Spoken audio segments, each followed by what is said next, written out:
नमस्ते दोस्तों। हम जीव में पाचन एवं पोषण पढ़ रहे हैं। आज मानव पाचन में पाचक ग्रंथियां पढ़ेंगे। क्या पढ़ेंगे? पाचक ग्रंथियां। ठीक है, शुरू करते हैं आज क्लास। देखिए, ये पाचक ग्रंथियों में सबसे पहले हम कौन सी पढ़ेंगे? यकृत ग्रंथि। देखिए, यकृत ग्रंथि क्या होती है? यह है हमारे पेट में दाईं तरफ पसलियों के नीचे होती है और ऐसे मुख्य मुख्य बिंदु इस प्रकार हैं। ठीक है, सबसे बड़ा अंग है। क्या है? यह है हमारे शरीर के अंदर का सबसे बड़ा अंग और सबसे बड़ी ग्रंथि है। ध्यान रखना, यकृत क्या है? हमारे शरीर शरीर की सबसे सबसे बड़ी ग्रंथि। ठीक है, ग्रंथि और और अंग है, यानी सबसे बड़ी ग्रंथि और अंग भी बड़ा है। वजन देखिए, एक वयस्क इंसान में इसका वजन लगभग 1.5 kg होता है। ठीक है, बनावट, यह दो हिस्सों या दो पालियों में बटी बटी होती है और इसका निर्माण भ्रूण की एंडोड्रम से होता है। विज्ञान की भाषा में देखिए, लीवर के अध्ययन को या यकृत के अध्ययन को हम क्या कहते हैं? हेपेटोलॉजी। क्या कहते हैं? हेपेटोलॉजी। और इसकी कोशिकाओं का को हेपेटोसाइट कहा जाता है। ठीक है, यकृत जिन कोशिकाओं से बनता है उन्हें क्या कहते हैं? हेपेटोसाइट कोशिका कहते हैं। ध्यान रखना। आइए आगे। अब देखिए, यकृत ग्रंथि के कार्य। किसके? यकृत ग्रंथि के कार्य। देखिए, लीवर शरीर की एक केमिकल फैक्ट्री की तरह काम करता है। किसकी तरह? केमिकल फैक्ट्री की तरह काम करता है। इसमें सबसे पहले देखिए क्या? यूरिया का बनना। यह शरीर के हानिकारक अमोनिया को कम नुकसानदायक यूरिया में बदलता है। ठीक है, किस में बदलता है? किसको? अमोनिया। देखिए, किसको बदलेगा? अमोनिया। अमोनिया को किस में बदलता है? यूरिया के अंदर, जो क्या होता है? कम हानिकारक होता है। ठीक है, और ये किस क्रिया के द्वारा होगा? ऑर्थिनीज चक्कर के द्वारा। किसके द्वारा? ऑर्थिन चक्कर के द्वारा या ऑर्थिनीज चक्कर के द्वारा होता है। खून जमने में मदद। यह खून को जमने वाली प्रोटीन प्रोथ्रोम्बिन और फाइब्रिनोजन बनाता है ताकि चोट लगने पर खून बहना बंद हो सके। ठीक है, अर्थात यहाँ से दो प्रकार की प्रोटीन बन रही है, रक्त के जमने में या रक्त के थक्के बनाने वाली। कौन कौन सी? प्रोथ्रोम्बिन और फाइब्रिनोजन प्रोटीन। आगे देखिए, शरीर के अंदर खून जमने से रोकना। यह है हिप हिपेरिन नामक रसायन बनाता है, जो यह पक्का करता है कि शरीर की नसों में के अंदर खून थक्का न बने। ठीक है, अर्थात ये खून को जमने से रोकता। कौन? हिपेरिन। आगे देखिए, विटामिन का भंडारण, विटामिन का संग्रह। यह विटामिन ए का निर्माण करता है और इसका संग्रह करता है, भंडारण करता है। जहर का असर असर खत्म करना। शरीर में जाने वाले जहरीले व नुकसानदायक तत्वों के असर को कम करता है। रक्त कणिकाओं का निर्माण। यह खून बनाने की प्रक्रिया हीमोपोएसिस में भी मदद करता है। किसकी? हीमोपोएसिस में मदद करेगा। कौन? यकृत। अब देखिए, दूसरी ग्रंथि है आपकी अग्नाशय ग्रंथि। ठीक है, इसे यह शरीर की दूसरी सबसे बड़ी ग्रंथि है। पहली कौन सी है आपकी? याद रखना, कौन सी है? यकृत ग्रंथि। दूसरी सबसे बड़ी ग्रंथि कौन सी है? अग्नाशय ग्रंथि। देखिए, इस ग्रंथि को मिश्रित ग्रंथि भी कहा जाता है। देखिए, क्यों कहा जाता है? क्योंकि यह अंतःस्रावी और बाह्य स्रावी ग्रंथि दोनों की तरह कार्य करती है, इसलिए इसे क्या कहते हैं? मिश्रित ग्रंथि कहते हैं। अब देखिए, क्यों क्यों कहते हैं? देखिए, आगे देखिए।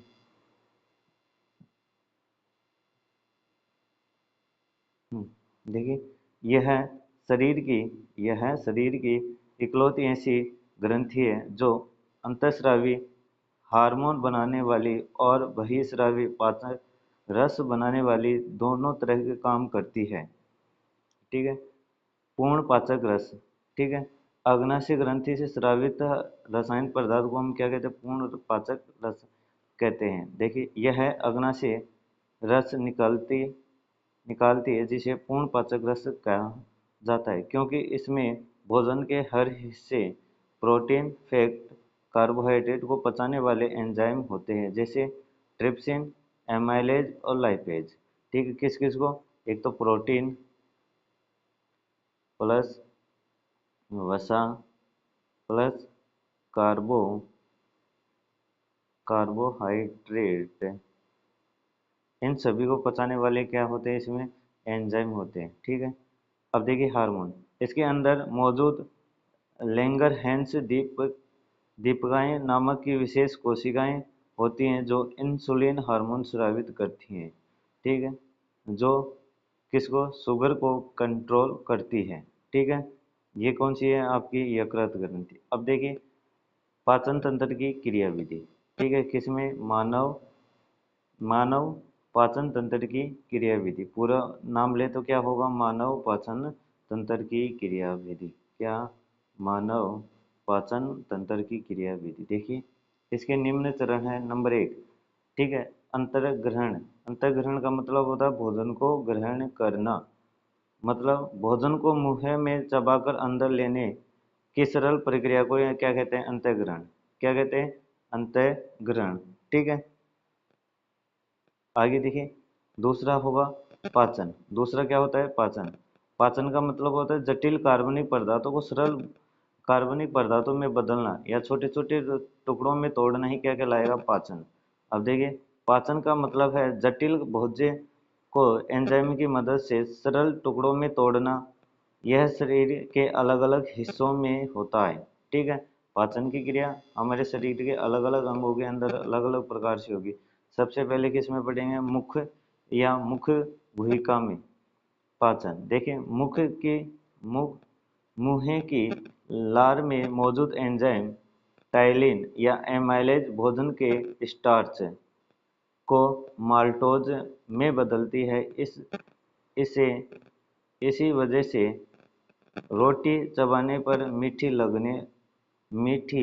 लगने लगती है। ध्यान रखना, क्या होती है? स्टार्च का पाचन कहाँ पर होगा? हमारे मुंह के अंदर होता है। ठीक है। आगे देखिए, आमाशय में पाचन। किस में? आमाशय में पाचन। यहाँ जठर रस निकलता है जिसमें मौजूद पेप्सिन एंजाइम प्रोटीन को छोटे टुकड़ों में तोड़ता है। किसे? देखिए, पहले मुख के अंदर तो किसको? स्टार्च का पाचन हुआ था, और अगना जो आप आमाशय में किसका होगा? पेप्सिन एंजाइम की मदद से प्रोटीन का क्या होगा? पाचन होता है। दूध में मौजूद प्रोटीन कैसीन का पाचन का काम भी यही होगा, अर्थात जो कैसीन प्रोटीन है उसका पाचन भी कहाँ पर होता है? आमाशय के अंदर। अगला अंग देखिए, पाचन क्रिया कहाँ पर होगी सबसे अधिक? छोटी आंत में। देखिए, छोटी आंत यह पाचन का मुख्य केंद्र है। ठीक है। क्योंकि मुख्य केंद्र क्यों है? यहाँ पर सर्वाधिक पाचन की क्रिया होती है। यहाँ पर सभी प्रकार के एंजाइम पाए जाते हैं जो सभी पदार्थों को सरल रूप में बदलने के लिए काम करते हैं। देखिए, यहाँ अग्नाशय रस और आंतों का रस मिलकर भोजन को पूरी तरह पचा देते हैं। ठीक है। इसमें कौन से कार्बोहाइड्रेट को पचाने वाले एंजाइम पाए जाते हैं? ठीक है। कार्बोहाइड्रेट बदलकर ग्लूकोज बन जाता है। प्रोटीन टूटकर किस में बदलेगा? एमिनो अम्ल में बदलता है। वसा के टूटकर किस में? वसीय अम्ल और ग्लिसरॉल में बदल जाता है। किस में? छोटी आंत के अंदर ये काम होगा। ध्यान रखना, अच्छा क्वेश्चन बन सकता है। आगे देखिए, तीसरा पॉइंट देखिए, पचित भोजन का अवशोषण। देखिए, हर जगह पर वही शरीर के अलग अलग हिस्सों में, आहार नाल के अलग अलग हिस्सों में क्या होगा? अलग अलग प्रकार के पोषक पदार्थों का क्या होगा? अवशोषण होता है। जब खाना पूरी तरह से पच जाता है तो शरीर को तो उससे ताकत चूसनी या सोखनी होती है। इस प्रक्रिया को क्या कहते हैं? अवशोषण। ठीक है। भोजन का कोशिकाओं के द्वारा ग्रहण करना ही क्या कहलाएगा? अवशोषण।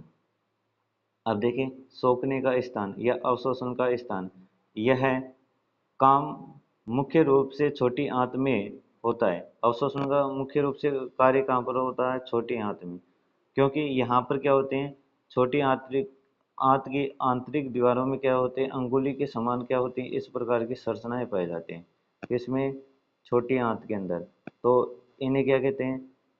सूक्ष्म सूक्ष्म अंकुर कहते हैं। क्या कहते हैं? सूक्ष्म अंकुर। और इनके द्वारा ही क्या होता है? भोजन का अवशोषण होता है। देखिए क्या लिखा हुआ है, यह काम मुख्य रूप से सॉरी यह काम मुख्य रूप से छोटी आंत में होता है। आंत की दीवारों पर अंगुली जैसी छोटी छोटी संरचनाएं होती हैं, जिन्हें सूक्ष्म अंकुर माइक्रोविली कहते हैं। ये पचे हुए भोजन को सोखकर खून में मिला देती हैं। ध्यान रखना, ग्लूकोज और एमिनो अम्ल, इन्हें सक्रिय रूप से सोखकर सीधे खून में पहुंचाया जाता है। किसे? ग्लूकोज और एमिनो अम्ल को किस में पहुंचाया जाता है? सीधे ही खून में। वसा, वसा का अवशोषण थोड़ा अलग होता है। यह सीधे खून में न जाकर लसिका वाहिकाओं में जाता है। किस में जाता है? पहले लसिका वाहिका, और लसिका वाहिका से फिर किस में जाएगा? रक्त में। पानी का अवशोषण देखें, बड़ी आंत मुख्य रूप से पानी और कुछ विटामिन जैसे विटामिन के को सोख सोखने का काम करती है, जिससे बचा हुआ कचरा मल के रूप में बाहर निकलता है। ठीक है, पानी का अवशोषण कहाँ पर होता है? मुख्य रूप से बड़ी आंत में होता है। ध्यान रखना। चले आगे। अब देखिए स्वांगीकरण किसे कहते हैं? जो सरल पदार्थों में टूटा है उसको वापस जटिल पदार्थों के अंदर बदलना ही क्या कहलाता है? स्वांगीकरण। ठीक है, इससे क्या होगा? आपातकालीन परिस्थितियों में, ठीक है, या भोजन न मिलने पर ये जटिल जो सरल पदार्थ है, ठीक है, ग्लूकोज जो बनाता है वो ग्लूकोज फिर क्या बनेगा? जटिल कार्बनिक पदार्थों में, ठीक है, ग्लाइकोजन में बदलेगा। ठीक है, इसे ही हम क्या कहते हैं? स्वांगीकरण। ठीक है, जो खाना बचकर खून में मिल चुका है उसे शरीर की कोशिकाओं सोकर अपने काम में लेती हैं और ऊर्जा बनाती। इस प्रक्रिया को ही क्या कहते हैं? स्वांगीकरण कहते हैं। वही निक्षेपण, अपशिष्ट पदार्थों को शरीर से बाहर निकालने की प्रक्रिया क्या कहलाएगी? वही निक्षेपण। देखिए क्या लिखा हुआ है, पूरा खाना पचने के बाद जो बेकार कचरा बच जाता है उसे शरीर से बाहर निकालने की प्रक्रिया को ही क्या कहते हैं? वही निक्षेपण कहते हैं। ठीक है, चले आगे। अब देखिए पाचन तंत्र से संबंधित रोग और समस्याएं।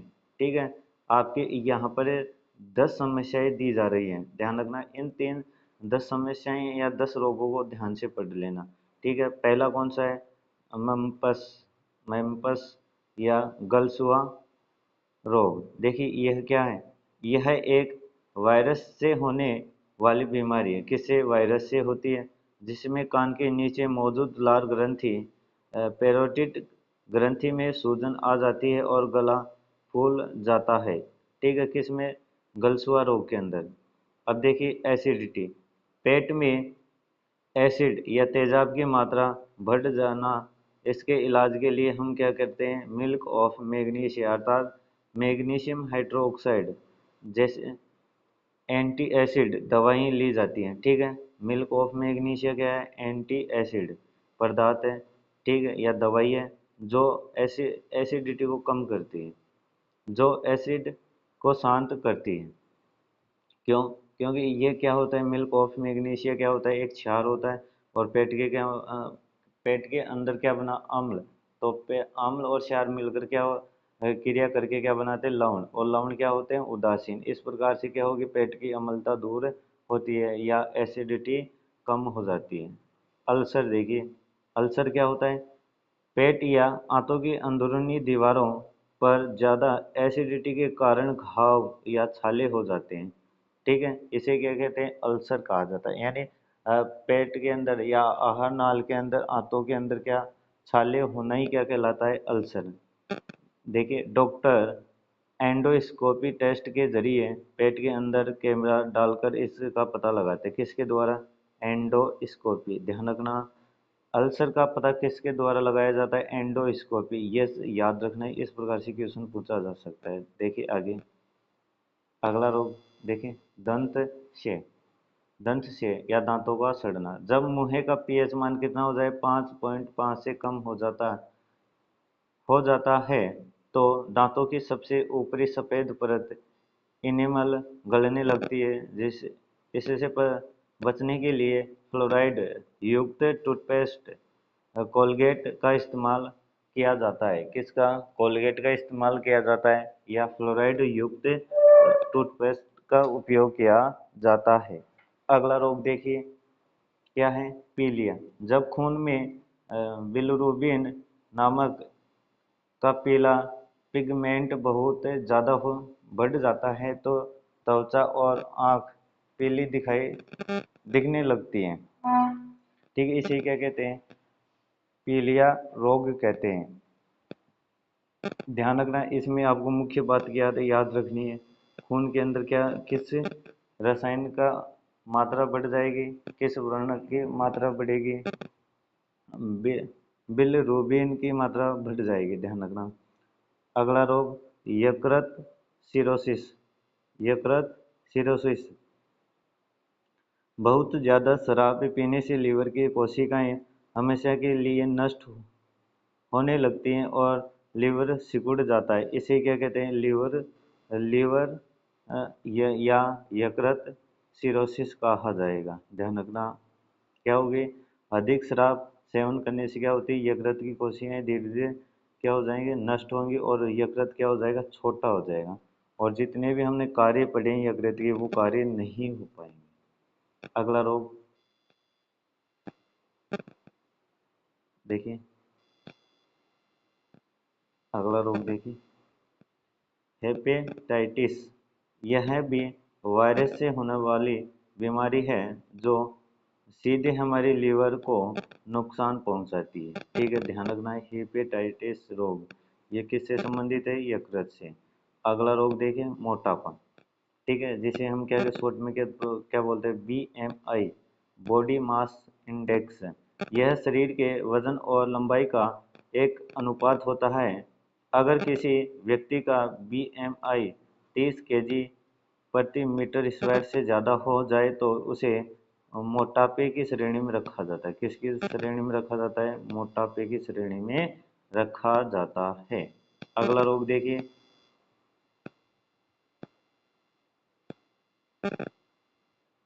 हर्निया। ठीक है, कौन सा रोग है? हर्निया। जब पेट की मांसपेशियां कमजोर होकर फट जाती हैं। क्या हो जाती है?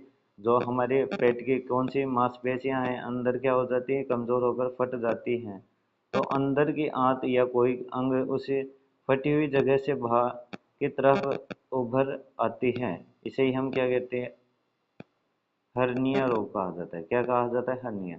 अगला पाइल्स या बवासीर।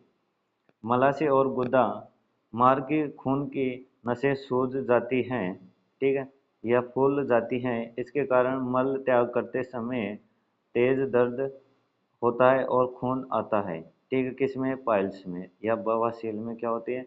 जो गुदा होगा या मलाशय होता है उसके नसें क्या हो? खून इसमें क्या पाई जाती है? खून की नसें अर्थात रक्त वाहिनी पाई जाती है जो उस क्या हो जाएंगे? फूल कर मोटी हो जाती है और दर्द होगा मल त्याग करने पर और रक्त बाहर आता है। किसमें? बवासीर रोग में। ठीक है, आगे देखिए लास्ट, आज की क्लास का लास्ट बिंदु देखिए उल्टी।